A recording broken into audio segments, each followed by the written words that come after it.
जय बोले श्री जीवन माता की, तेजाजी महाराज की, बाबूजी महाराज की, राम साहब पीर की, बालाजी महाराज की।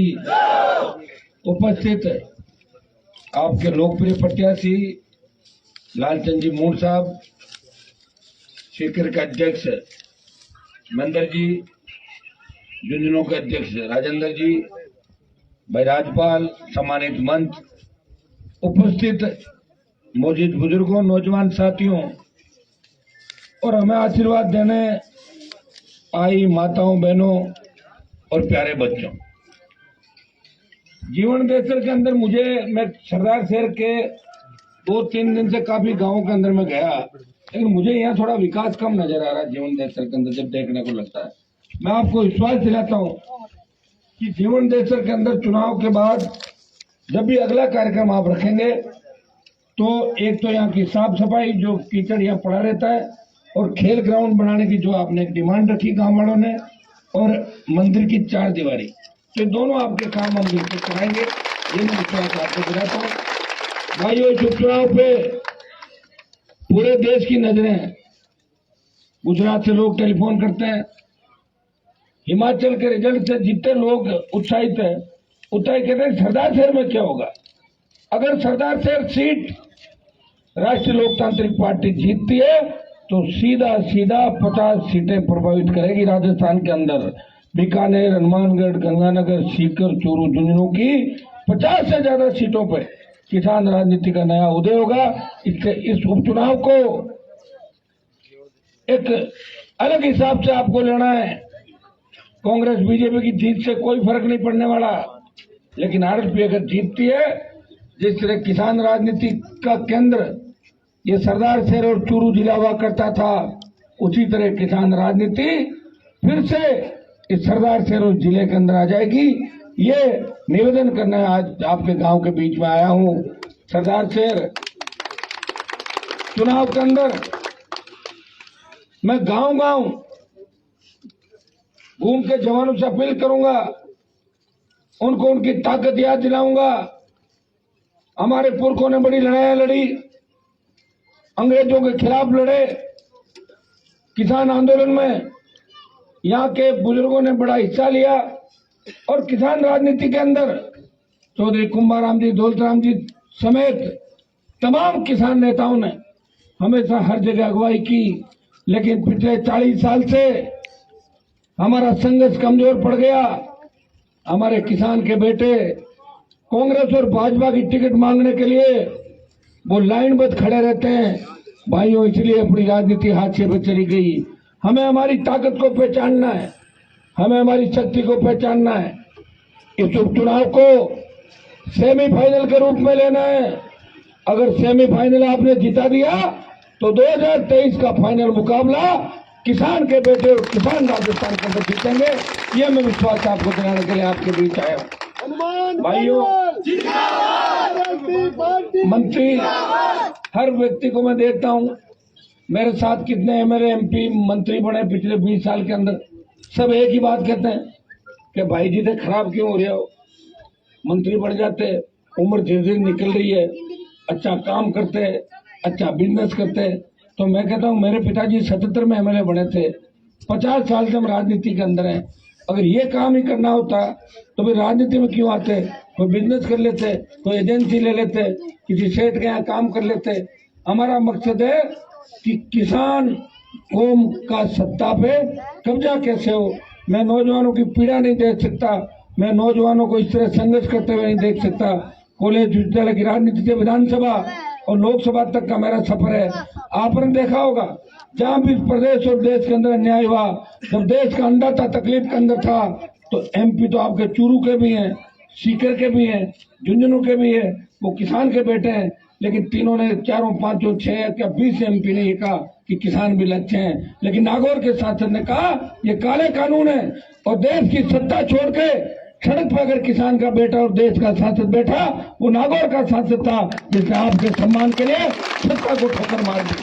और दूसरी बार जब अग्निपथ योजना लेके आए प्रधानमंत्री, जब सेना को ठेके में दे दिया, इस इलाके से सबसे ज्यादा नौजवान सेना के अंदर जाते हैं। भाइयों, सेना में खाली हमारी जाति नहीं जाती, जाट रेजिमेंट है, सिख रेजिमेंट है, राजपूत रेजिमेंट है, राजपूताना राइफल है। तमाम नौजवानों ने मुझे कहा कि भाई साहब, सेना ही अगर ठेके पे चलेगी तो हम कहाँ जाएंगे। देशभक्ति का जज्बा लिए अगर उन नौजवानों की पैरोकारी इस देश के अंदर करी तो संसद में हनुमान बेनीवाल ने पैरोकारी करी और जोधपुर में 2 लाख जवानों की रैली करके ये संदेश दिया, मोदी जी जिसने किसान आंदोलन में आपको झुकाया था, देश का नौजवान दिल्ली की ओर कूच कर रहा है, आपको अग्निपथ वापस लेना होगा और देश के नौजवानों को वापस नौकरियों पर पता देना होगा। भाइयों, इस देश की सबसे बड़ी पंचायत में मैं नागौर की वकील की पैरोकारी नहीं करता। तमाम राजस्थान के मुद्दे, चाहे लंपी का हो, जब टिड्डी बाड़मेर से चूरू तक आई, एक ही व्यक्ति बोल रहा था लोकसभा के अंदर, कोरोना हो, बढ़ते भ्रष्टाचार, बढ़ते अपराध और पेपर लीक के जो प्रकरण हुए या ओबीसी की विसंगति का मामला हो, विधानसभा के फ्लोर से लेके सड़क से सदन तक अगर आम आदमी, गरीब आदमी की कोई लड़ाई लड़ रहा है, वो नागौर का सांसद लड़ रहा है। जब आर्थिक आधार पर आरक्षण की बात चली थी तो मैंने सबसे पहले 2016 में कहा था कि ब्राह्मण, बनिया, राजपूत, तमाम ये जो स्वर्ण जातियां, इनको भी आर्थिक आधार पर आरक्षण तमाम स्वर्ण जातियों को मिलना चाहिए। ये हनुमान बेनीवाल ने 2016 के अंदर कहा। मैं उन भाइयों से भी आह्वान करना चाहता हूँ कि आरक्षण हर किसी का अधिकार है, लेकिन किसी जाति का विरोध करना हमारा काम नहीं है।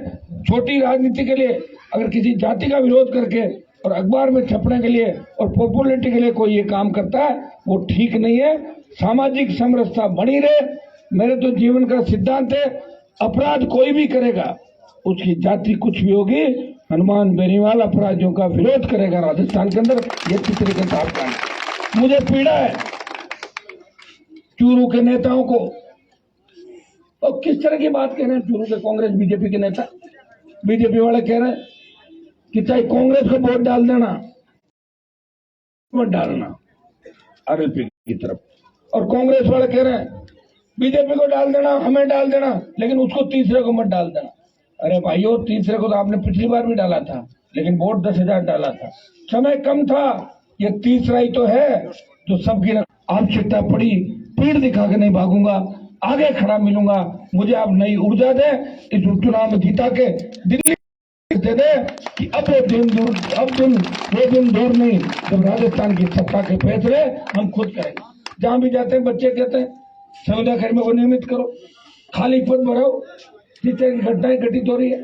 थाने तहसील में थानेदार बात नहीं करता, तहसीलदार का व्यवहार ठीक नहीं है, कौन ठीक करेगा? मुक्त हो जाएगी।